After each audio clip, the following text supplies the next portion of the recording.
Good evening, everyone, and welcome to RFL. I'm Richard French. We have huge developments today on many fronts.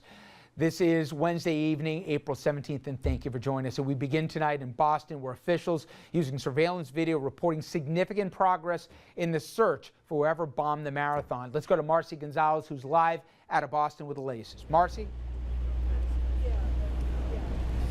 Investigators are adamant they have not made an arrest, but we're told they are making significant progress in the investigation.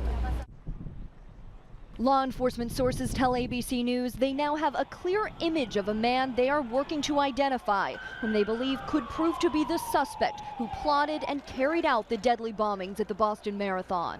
This major break in the investigation coming after the FBI's painstaking process of going frame by frame through more than 2,000 images taken of and in the crowds near the finish line of the marathon Monday.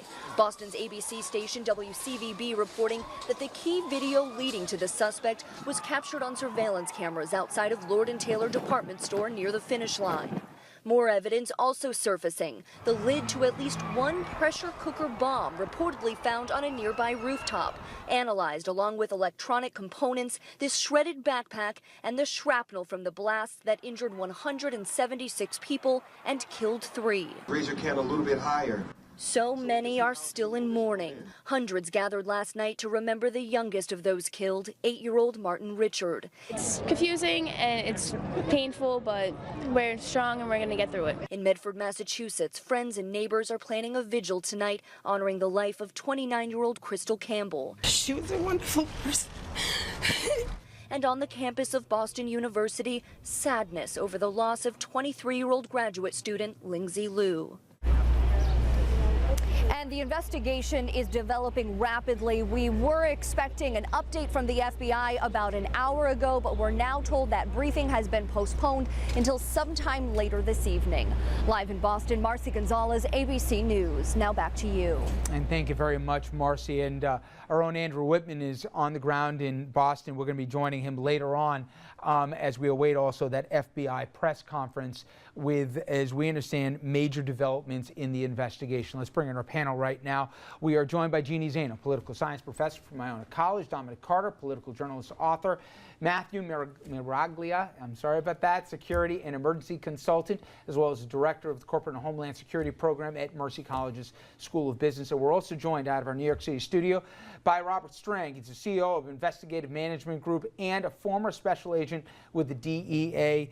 Everyone, thank you very much for joining us. And Matthew, I'll start with you. We had a lot of information, some of it accurate, some of it maybe a little premature, that came down today. But it seems no matter what, there was a major break in this case, and it seems through the use of surveillance video, both from that Lord & Taylor cameras, and then also from what we understand, even by identifying a person of interest here and maybe triangulating those phone calls.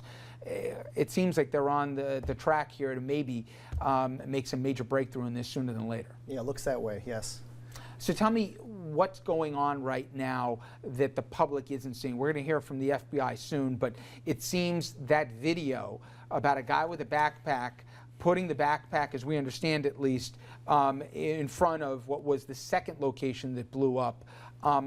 Talk about what's been going on behind the scenes about trying to piece things together, both forensically and then also with the cell information, et cetera. Yeah, what they're going to want to do, the investigators, is this was what would be called an IED, improvised explosive device, and this was always a concern to security professionals here in America and our government, that this would make its way to us. And you know, they're going to try to piece together how this happened. Obviously, it's common knowledge that these devices were placed by a person.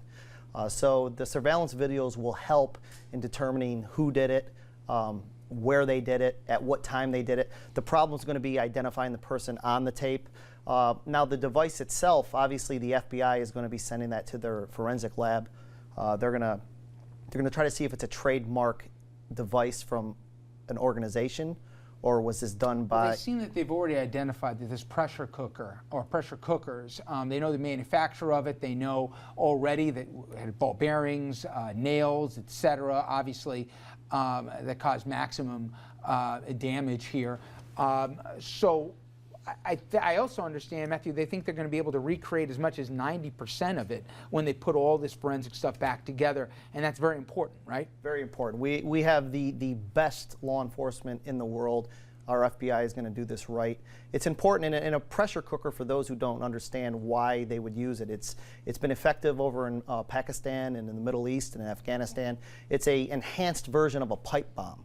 So you get a lot of bang for your buck. I believe the latest report was this pressure cooker is they think it's about 1.6 liters or a gallon, just under a gallon and a half. So it's a small device, and what's alarming about this is I guess a nylon bag or a backpack they used. We saw this in 1996 at the Olympics. Again, it was an Alice pack, which was a nylon bag, and then you can expect in the future that they're going to now, with large public events, especially on national type of events or holidays, they're going to not allow bags. But what about places like trains or buses where bags are normal? So and we saw this in Madrid when they left 4 or 5 duffel bags on trains. It's normal to see a bag. It's not out of the norm. And the soft targets and hard targets here. What can you and can't you?